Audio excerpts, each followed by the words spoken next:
Bienvenue à la grande édition. Tout de suite, les grands titres. Le président de la République, Paul Kagame, a rencontré ce mardi à Mulindi, en district de Gicumbi, des créateurs de contenu sur les réseaux sociaux. Le gouvernement du Rwanda affirme qu'il continuera de contribuer à la recherche des solutions à la crise migratoire dans le monde. Et vous le verrez dans ce journal à l'étranger, en France, le président Emmanuel Macron a refusé la démission de Gabriel Attal.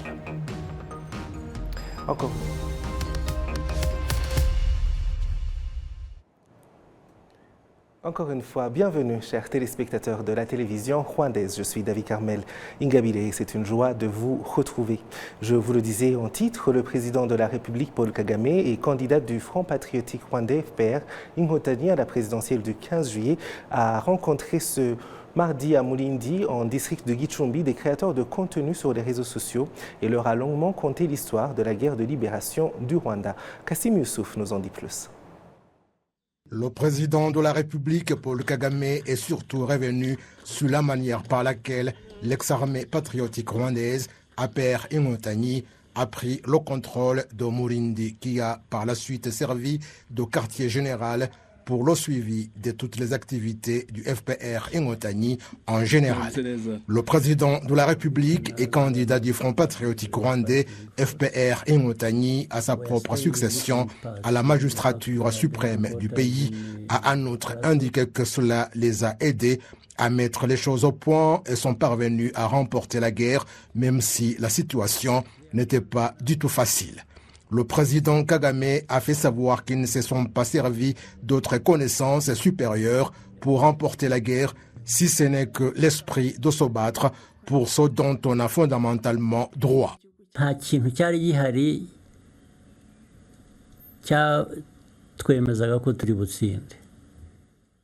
Il n'y avait rien qui nous garantissait la victoire si ce n'était que notre effort intérieur qui, quelle que soit l'issue de la guerre, je dois combattre pour ce qui me revient de droit. C'est cela qui était la base et tout le reste s'y appuyait. Personne n'avait de garantie que les choses allaient se dérouler comme ça ou comme cela, parce que même à propos de ce que les gens pensaient ou ce qu'ils désiraient, ça ne s'est pas déroulé comme tel.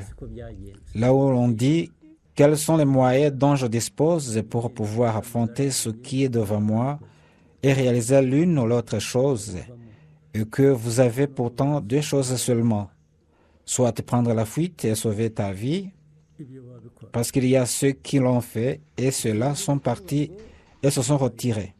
Ils errent toujours et ne sont pas encore rentrés. Ils pouvaient faire cela. Autre chose, c'est dire non. Je ne peux pas abandonner parce que je me bats pour la vérité, pour ce qui me revient de droit, et je dois continuer. Et si je dois mourir, tant mieux. C'est donc des choses, soit vous fuyez, ou vous restez à affronter le problème. Le fait d'affronter le problème, c'était ancré dans beaucoup de gens, et c'est ce qui était magnifique. Cela était dans l'esprit de beaucoup de Rwandais, et ce sont ceux qui ont fui qui sont peu nombreux par rapport à ceux qui sont restés pour faire face aux problèmes. Dans ce face-à-face avec les défis, il faut user de toute son intelligence et c'est en choisissant la manière d'affronter les problèmes qu'interviennent l'esprit et l'intelligence qui vous suggèrent quoi faire selon ce que vous avez et les informations dont vous disposez à propos de l'ennemi. Est-ce qu'il faut se servir pour remporter la bataille ici ou ailleurs, ou remporter la grande bataille pour éradiquer tout le problème?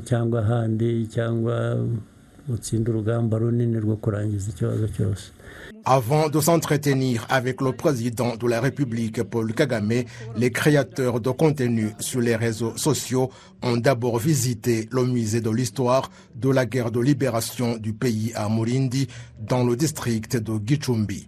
Le secrétaire d'État au ministère des Affaires étrangères, le général en retraite James Kabarebe, leur a dit comment celui qui était le commandant en chef d'APR Inkotanyi a rétabli la situation après que certains chefs militaires soient tombés au champ d'honneur à l'est du pays et que le reste de l'armée s'était dispersé. Il a dit qu'après l'arrivée du président Paul Kagame, les Inkotanyi ont adopté la guérilla et ont choisi de mener leurs opérations militaires au nord du pays. Merci Kassim. Je vous l'ai dit tout à l'heure, le gouvernement du Rwanda affirme qu'il continuera de contribuer à la recherche des solutions à la crise migratoire dans le monde. Cette indication a été faite alors que le Royaume-Uni a décidé de mettre fin à son plan d'envoyer des demandeurs d'asile vers le Rwanda.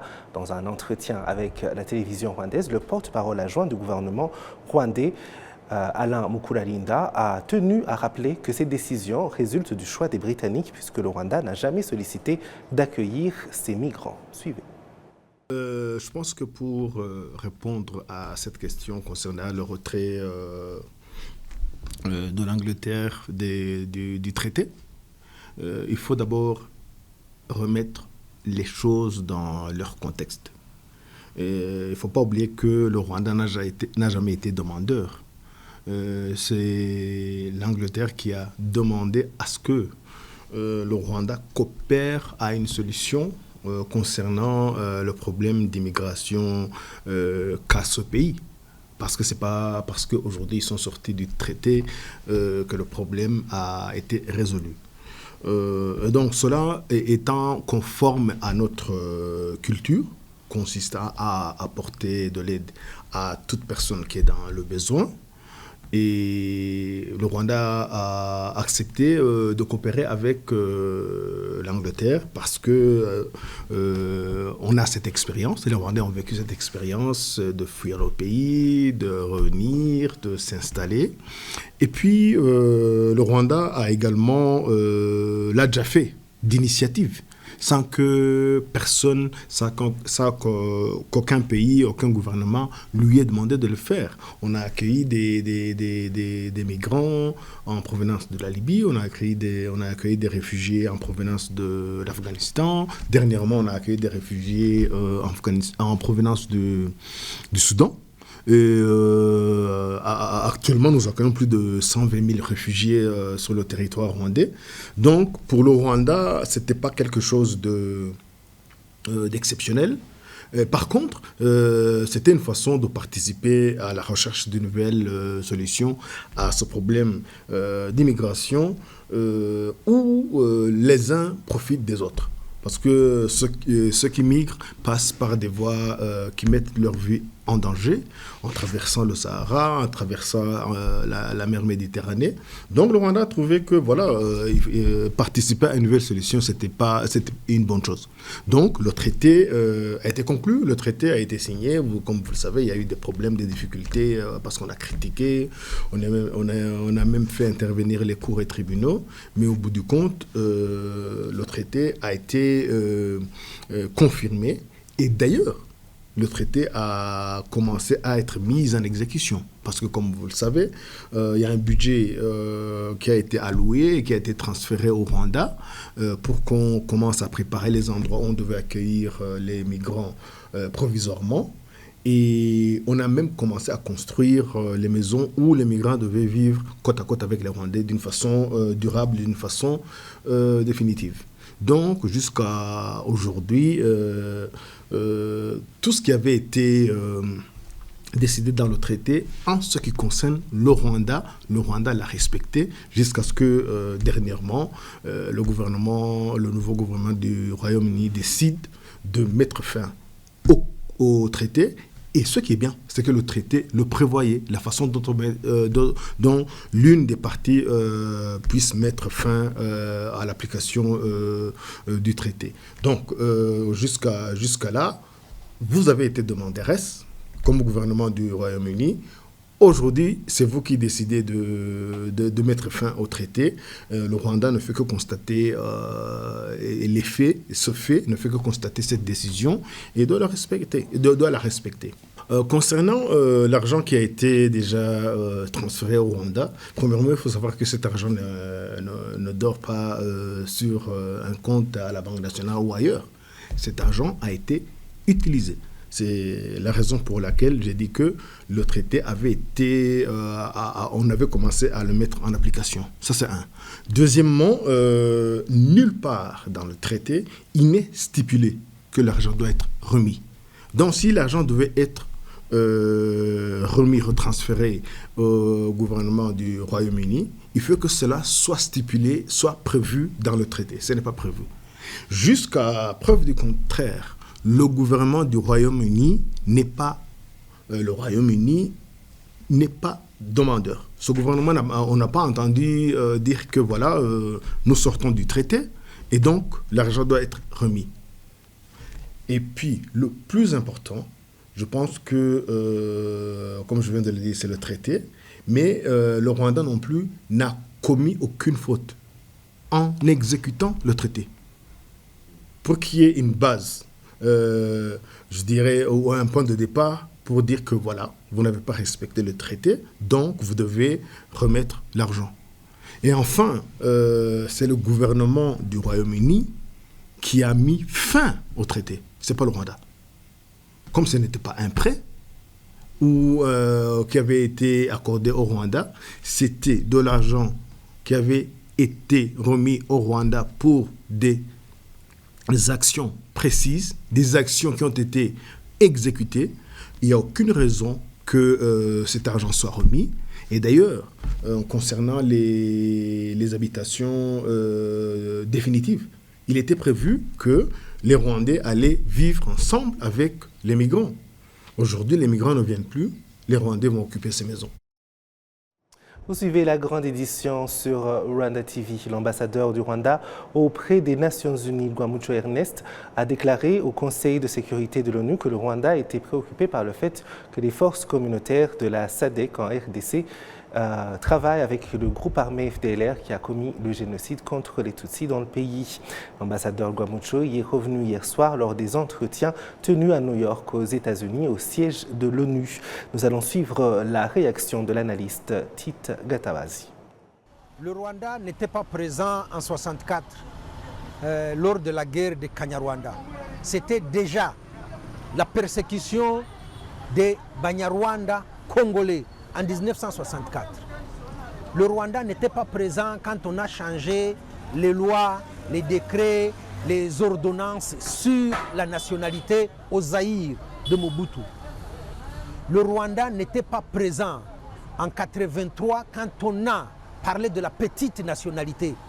Le Rwanda n'était pas présent à la conférence nationale souveraine où on a parlé de la nationalité douteuse des Banyarwanda congolais. Alors, que vient faire le Rwanda dans les persécutions des Tutsis congolais?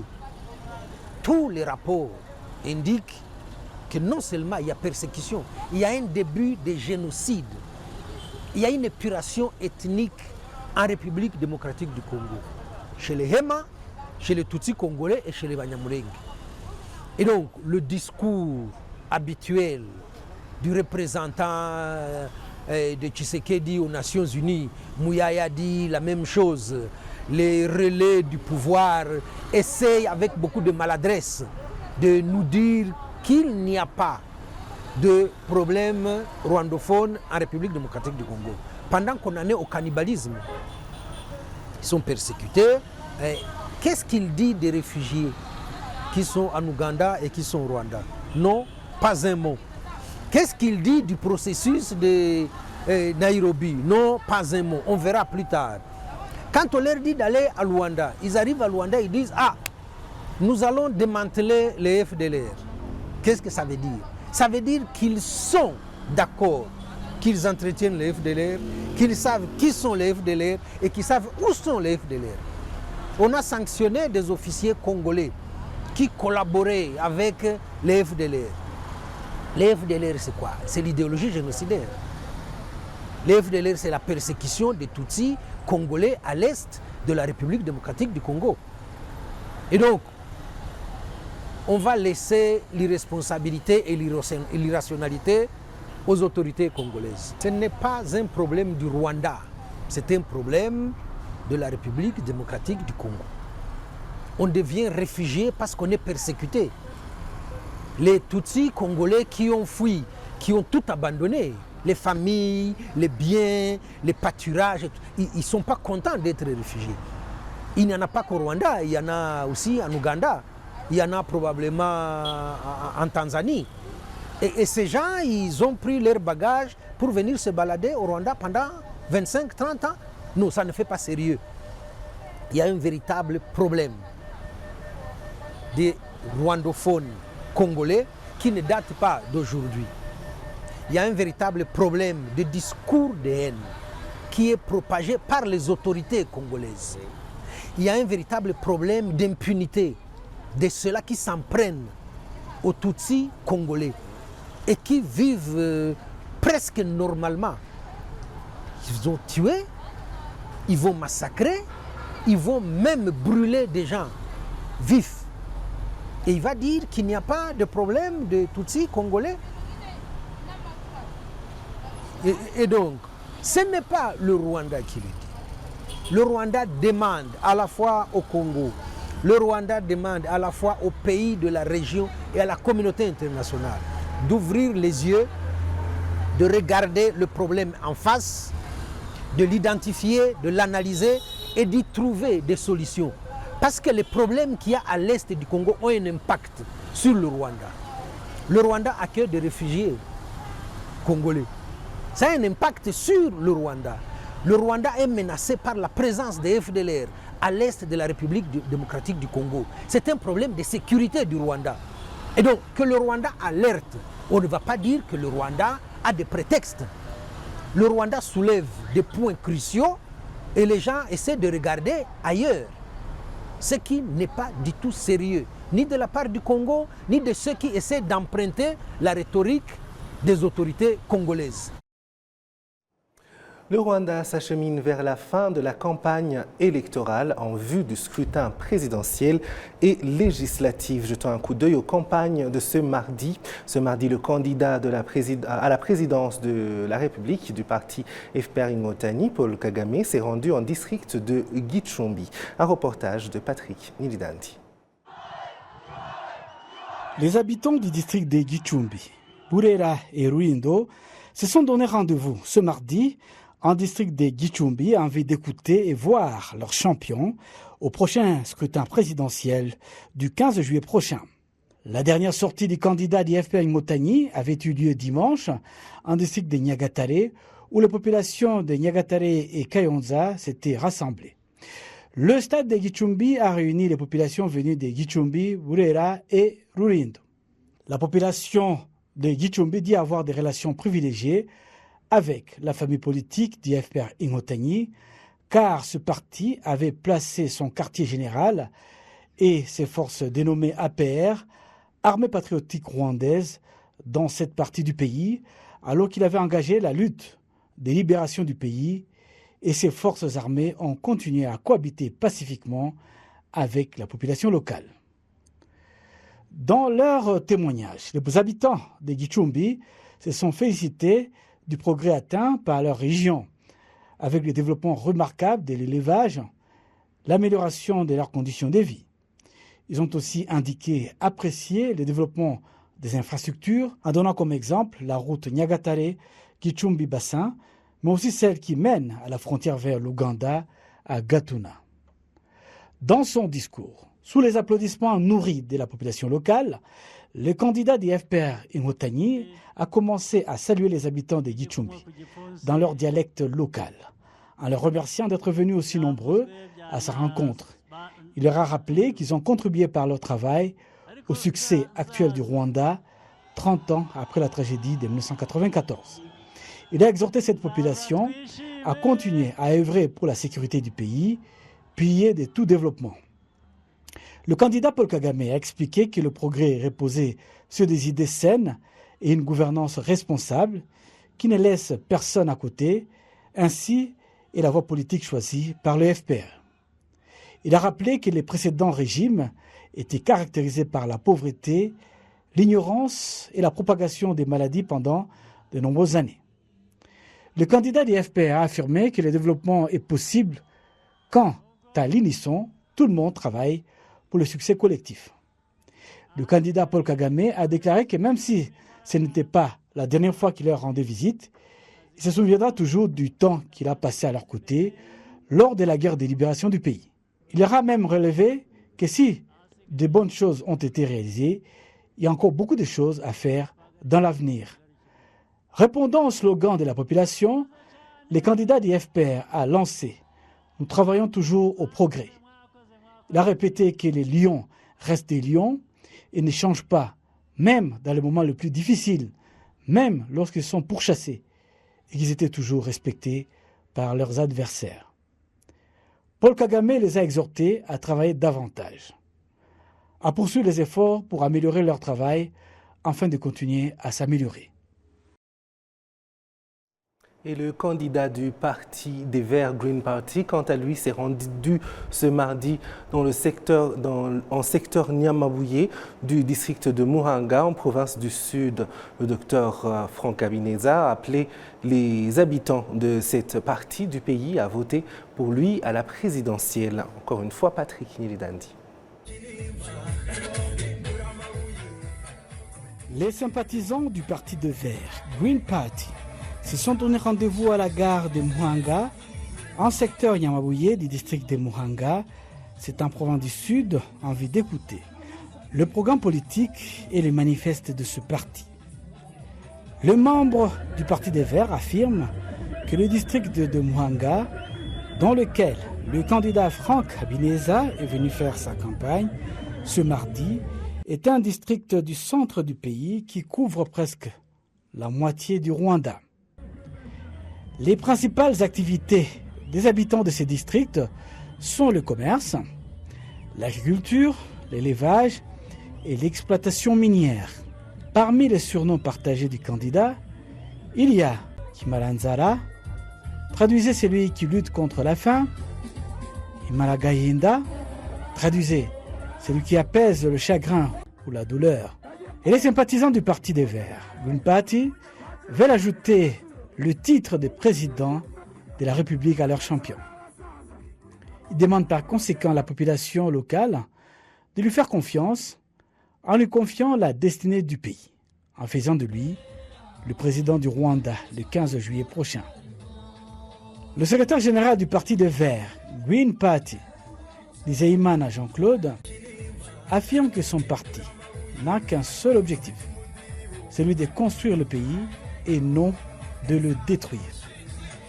Il a poursuivi en déclarant que les candidats du Parti des Verts, Green Party, Franck Habineza, est un candidat qui n'abandonne jamais, qui dit toujours la vérité, qui n'échoue pas et qui entreprend de réaliser ses différentes promesses.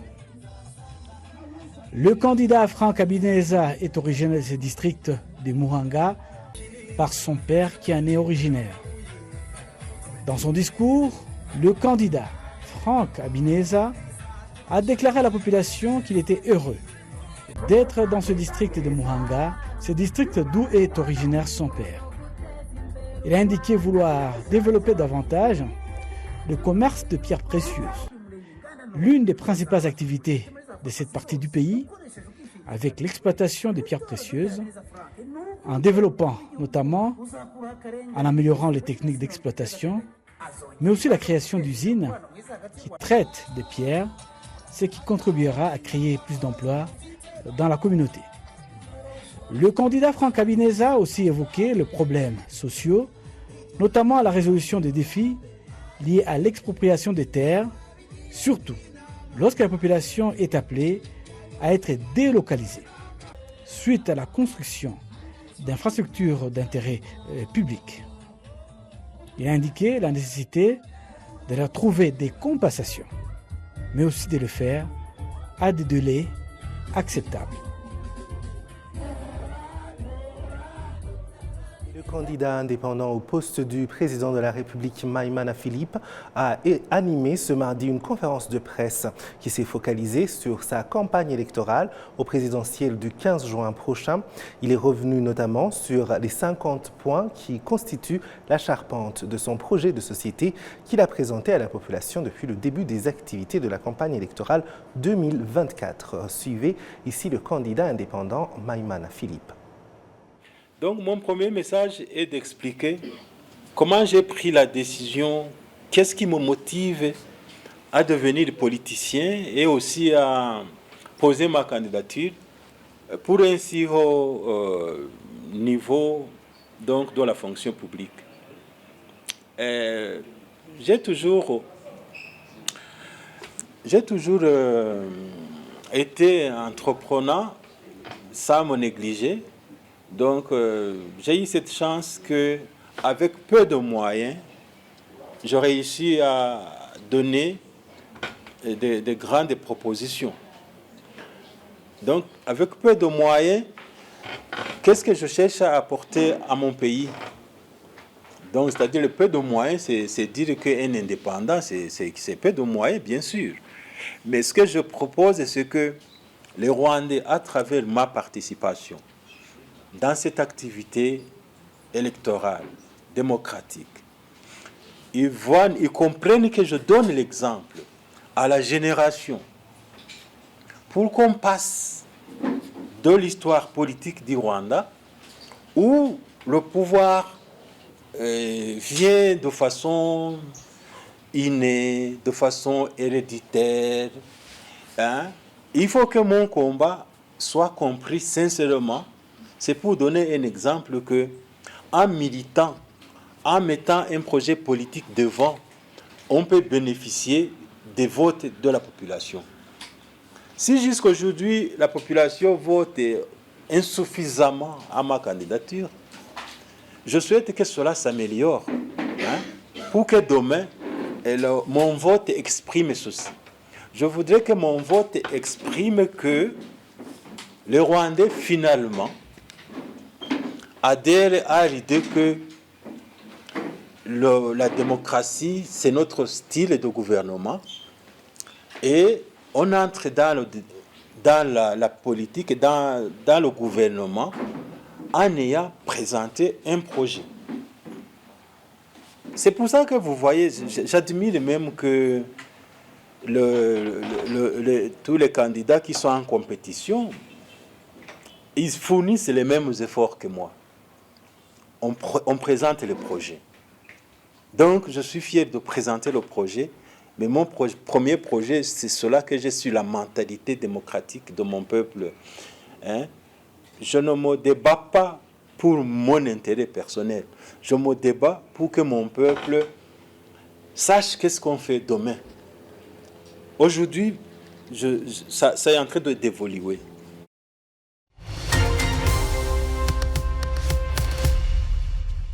Et voilà, nous arrivons à la fin de cette grande édition. Merci de nous avoir suivis. Je remercie toute l'équipe qui m'a aidé à la préparer. Au plaisir de très bientôt vous retrouver.